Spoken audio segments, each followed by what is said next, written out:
What's going on, YouTube? Welcome back to my channel. In today's video, I'm going to be servicing the front differential on my 2000 Ford F250 7.3 4x4. As I recently did to the rear axle, now the front one's starting to seep a little bit, so I'm going to throw a video together for you guys of how I service a front axle for a Dana 50. For starters, all you need to do this job is going to be a ratchet with a 14mm socket, a 3/8 drive ratchet, a putty knife, a hammer, some brake clean, a set of rubber gloves, a razor blade for cleaning off leftover gasket material, and then a cardboard to catch the mess, as well as a catch pan for the old fluid. For starters, I'm just going to go ahead and push this cardboard and pan under here to catch any fluid spills. Now on the rear axles of these, if you're not able to get the fill port pulled out, you're able to put it in through the speed sensor in the top, but all the rest of the area of this axle is completely sealed off, so the only way to put your fluid in is unfortunately through that hole. So the first thing I'm going to do before I even mess with any of these bolts is make sure I can get this out, because if you're not able to remove that, you get your old pan off, you'll have to get a new cover is the fix. But I want to make sure I know I can get it out now before I drop the fluid. So I'm just going to kind of give this some taps, maybe loosen up any rust.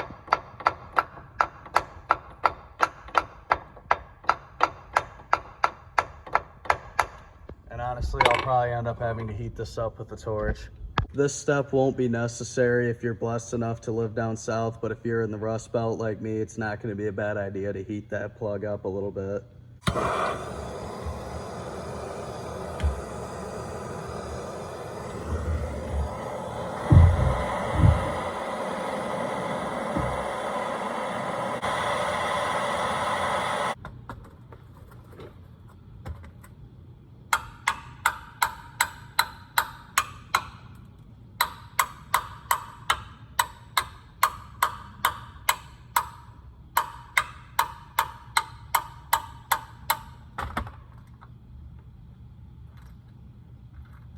Surprisingly, I managed to break that loose.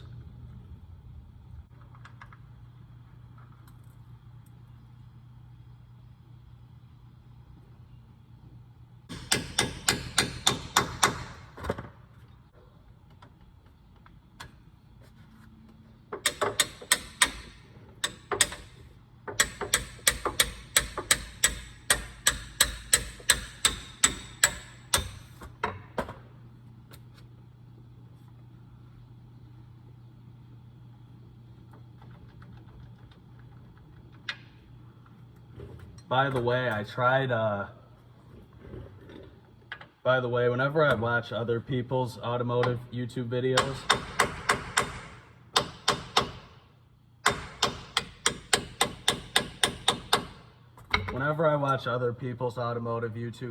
especially when it's like an instructional video, I always really like when they include a list of what tools you need to get out at the start with all the socket sizes. So I went ahead and did that with this video. And of course it failed, since now I'm already having to get extra tools, but at least you guys will get the gist of it.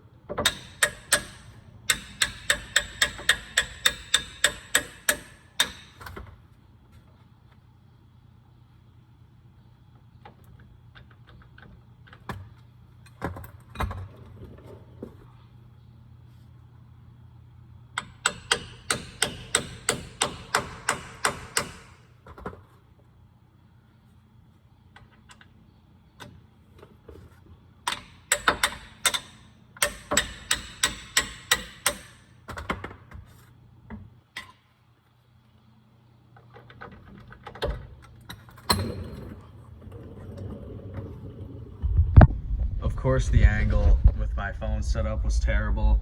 I'm essentially going in on an angle like this with the putty knife and a hammer, lightly tapping it, breaking the seal, and letting fluid drain out, and then giving it a couple more hits. And I'll get back with you guys once the pan is off. It looks dark in the pan. There was already old oil in there, but as it comes out of the axle here, it actually looks surprisingly clean. which kind of sucks.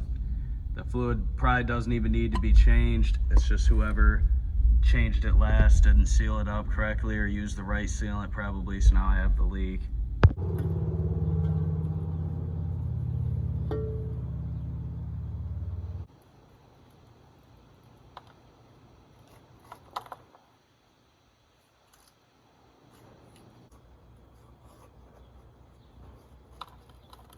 We're also going to want to go ahead and clean our cover off here, removing any silicone, and then I'm also going to have to clean this up pretty good with brake clean because any oil residue will cause the seal to fail, like whoever did this last time had it fail.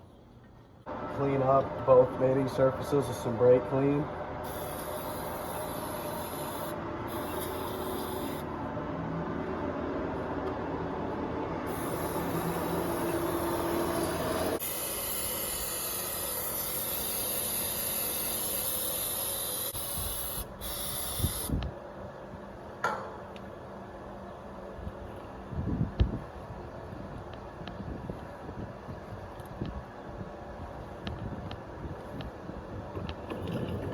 All right, so now we got that good and clean, we can go ahead and grab our RTV. I went ahead and picked up this Permatex from the parts store, basic gear oil gasket maker. And according to the instructions, we're gonna have a clean, dry, residue-free surface, cut the nozzle to the bead size that you want, and put a 1/16 to 1/4 inch bead of silicone around the mating surface, as well as going around each bolt hole. And then I'm gonna immediately throw the cover back on and get all the bolts hand tight, and then wait 1 hour before I torque it to spec, and then allow it to cure for 24 full hours before I add my fluid.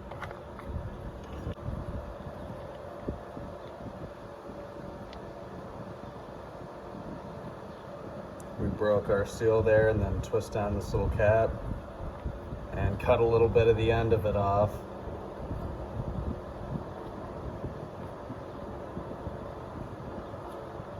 I'm gonna go ahead and just take it off so it doesn't come out that fast.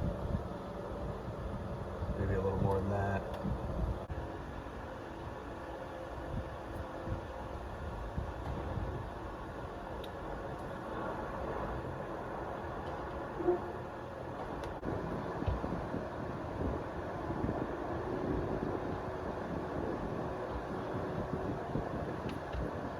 I'm gonna go ahead and install the new cover and get all the bolts hand tight.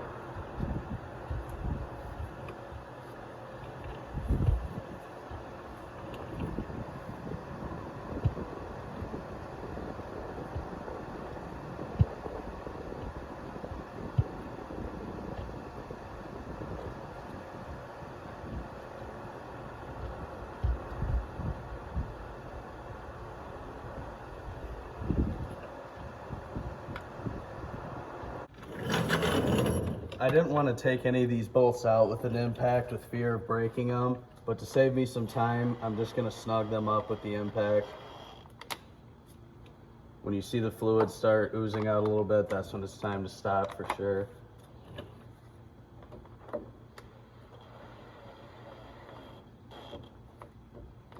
All right, now I'm going to let this sit up for an hour, and then I'll come back with you guys. So it's been just over an hour exactly since I put these in hand tight, and now that that's had some time to dry, I'm going to go ahead and use my torque wrench here. Online I found that the torque spec is 33 foot-pounds, but feel free to do your own research on the exact torque spec. That's just the first thing that came up when I googled it. So let's go ahead and torque them down in a cross pattern.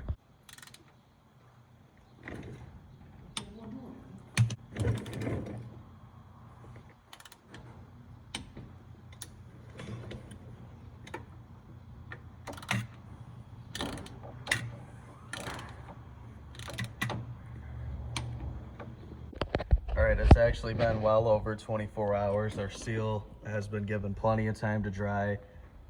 Especially being that it's been 90 degrees out for most of these last day and a half.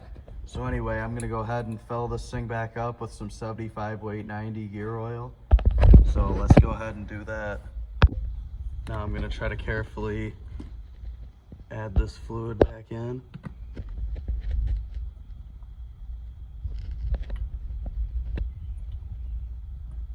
And we're gonna keep filling this till it comes out of the fill hole. It took about 2.5 quarts till it started coming out. As you can see, it is right to the level. So now I went and threw a little bit of Teflon tape on our fill port, and I'm gonna go ahead and get it started by hand.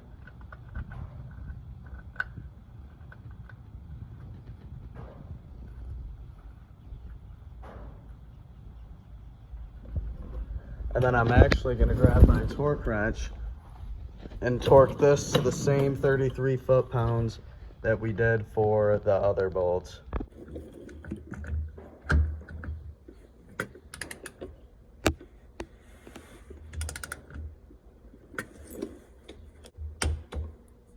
And there we're at our torque spec.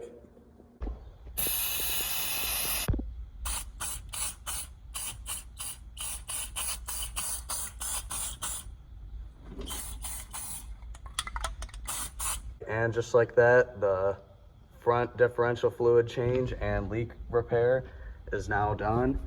And now I can get into worrying about my front suspension steering system rebuild, which that video will be coming shortly.